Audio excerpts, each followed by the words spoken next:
Today's segment is actually about working out in SF, as it says. Just to get things started, we're going to see how. Remember this one? Yeah. I think it turned out really well. The nice young lady. So basically, as we talk about, it's going to reference on that. So Okay. I think it looked good. Yeah, I might have framed it a little bit more center, but you're Yeah. You know, it's called editing. It's great.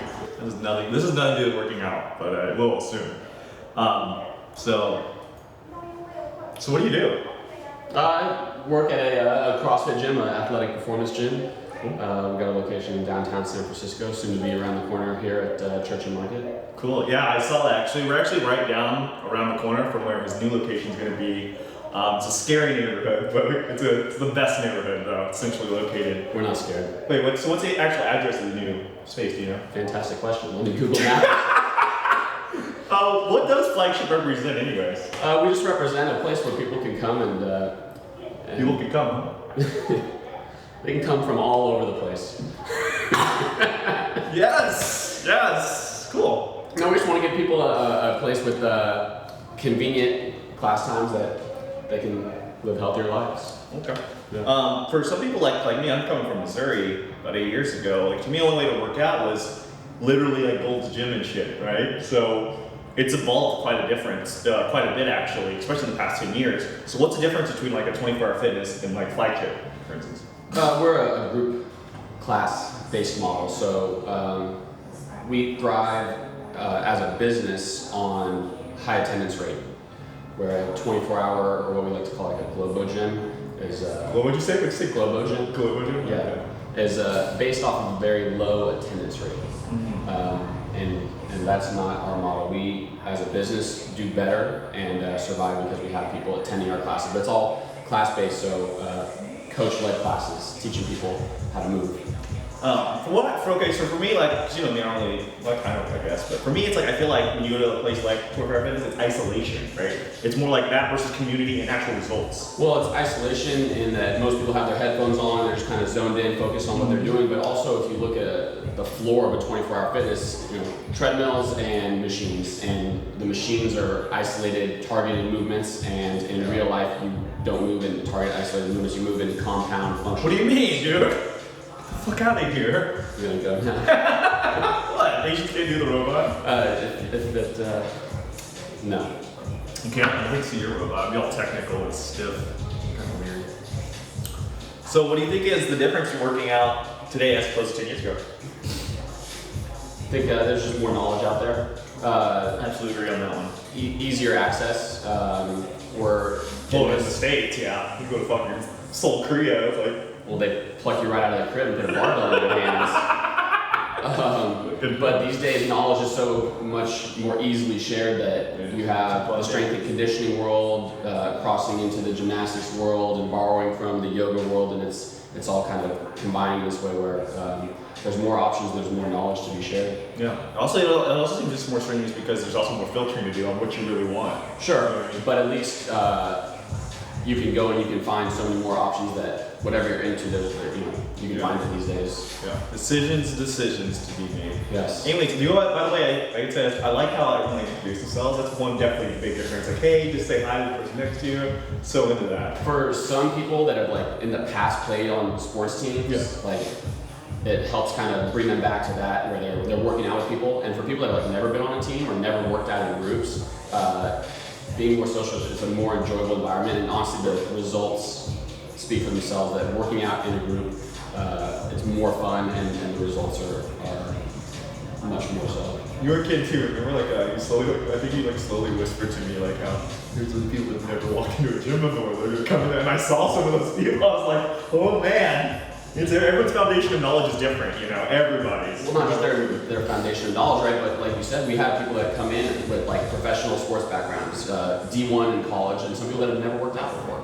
There's one beast in there. And, you know, for some people, something like a CrossFit gym can be very intimidating. And then there's other people that are like, I've heard that it's all levels, and yes, absolutely it is. So they can come in and start from scratch. You can make that happen. dude. Probably should be. I do have that. Should we stand? No, I don't want to. No? No, I'm lazy. I'm so tired of like making this for you and all of this. Anyways, just to take a little break real quick. Oh shit, he fell. Yeah. Come on, kid. Come on. Anyways, they'll be referencing that, so we'll be seeing this on there too. Still, that's amazing. I like the guy too on the couch is just like, yeah. I'm like, what are you gonna do, man? Go buy a trip for your dog right now? Like, he's really into it. Well, there's cheaper brands in the Woodway. So, what kind of music gets on your playlist for workouts, buddy?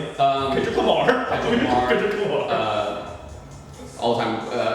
We had a very divided group in which I used to like to run a little Motown Monday. You're like a drone. And I don't know what that is. Lamar really good Motown Mondays. Well, I didn't invent Motown Monday, that exists. Yes. I thought I invented the hashtag, no? Yeah. Shit. And about half of our members love Motown Monday. Okay. They come in after work, it's a Monday, got a taste of Monday, so just jam out a little bit, and then about half hated it, and the haters won. So a little Motown loyal. Motown, but it's definitely gonna be hip hop. Yep. Kendrick's I was gonna up there say, these days for sure. If you're in my class, it's gonna be hip hop. So, like you said, like, we were discussing this yesterday, how it's no longer an area of how well you work out, but how well you recover. Could you like kind of elaborate a little bit more on that? Especially at like the elite level, everybody can work hard and everybody's willing to work hard, but what happens afterwards? You can say that there's no such thing as overtraining, just under resting. Mm-hmm. So if my body is not coming back with enough energy, with enough stamina, not fully recovered for the next workout, how effective is that next workout? So how can I go into every workout feeling 100% or damn near close to it? And that's all gonna come down to recovery. Are you sleeping? Are you hydrated? What's your diet look like? What other recovery protocols are you going through in your practice? And that's definitely a big aspect and a big factor in your workout regimen that needs to be very close to the For those that really just have like, if this is over your head, it's like when people take ice baths. That's the reason why we like all athletes do that. I was blown away yesterday. Like I climb like just as a hobby, and you have the voodoo wrap. Is that what you call it? Voodoo floss. And basically, you take this wrap and you just like choke the fuck out of my forearm, and dude, it was the best feeling in the entire world. Yeah. And then I gotta get to use some voodoo wrap. Look at that. Knowledge is power. Knowledge is power.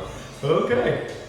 And then speaking of which, it was so extreme that Cristiano Ronaldo, I told you, has that $60,000, I have a picture of it, a $60,000 cryotherapy chamber that charges you nitrogen. Yeah. Because it's that real. It really is. But he makes like $80 million a year, so better. Right. So you should have one, right? I have it downstairs, too. Two. His and hers, or? Yeah. His and hers? I don't know. I'm into it. So moving on. What is that? That's me too, because I can tell. Yes. The tattoo. Mexican. Splattering. Mexican. How big does diet play in the game? Huge. How? Because you can't work out a bad eating habit, right? Didn't you teach me that or something? I probably said it. We could probably debate that one. But everything that you eat either gonna make you healthier, is gonna make you sicker. Yeah. So it depends on what your goals are. It's comes down to sometimes making some choices. Do I want to go out drinking Friday night? Is that more important?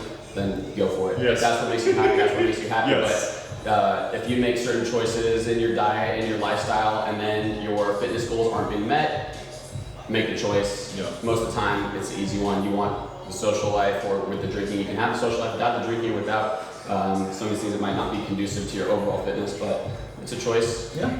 But I think we did that pictures from a Friday night too. So. Most likely. Friday night into Saturday morning. Easy, buddy. Why are you gluten free? Gluten gives you cancer.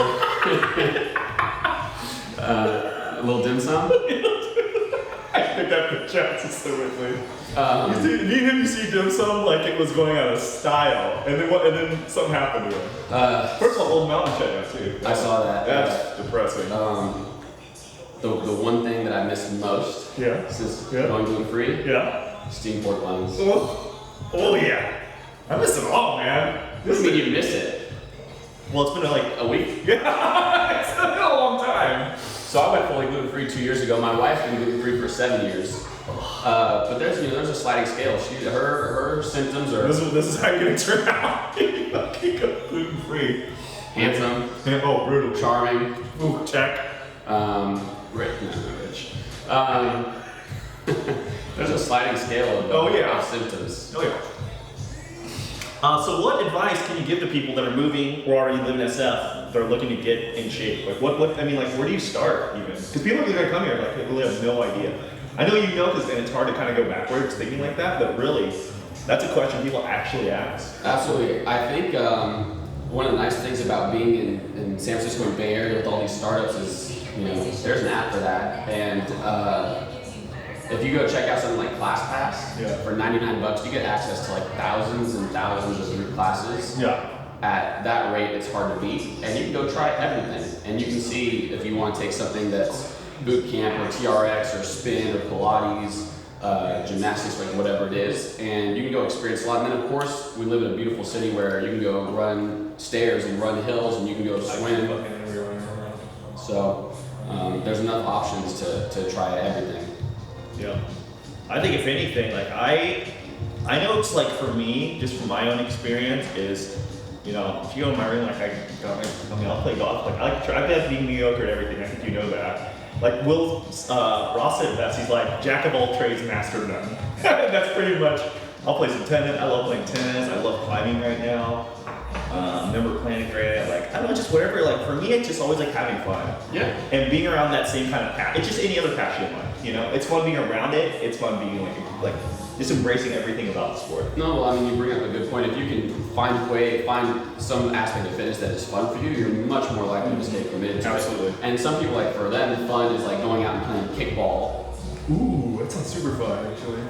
If you like having fun, you can try having fun playing kickball. But then for some people, like they enjoy like the challenge of like learning technical skills, whether it's gymnastic skills or barbell skills or rock climbing, whatever it might be. But you got to try to find something that's fun. If it feels like a chore, waking up early, going and running 20 miles on a treadmill type of thing, then that's gonna wear you out. Whatever gets you off. That gets. But if you like that, don't be around me or him.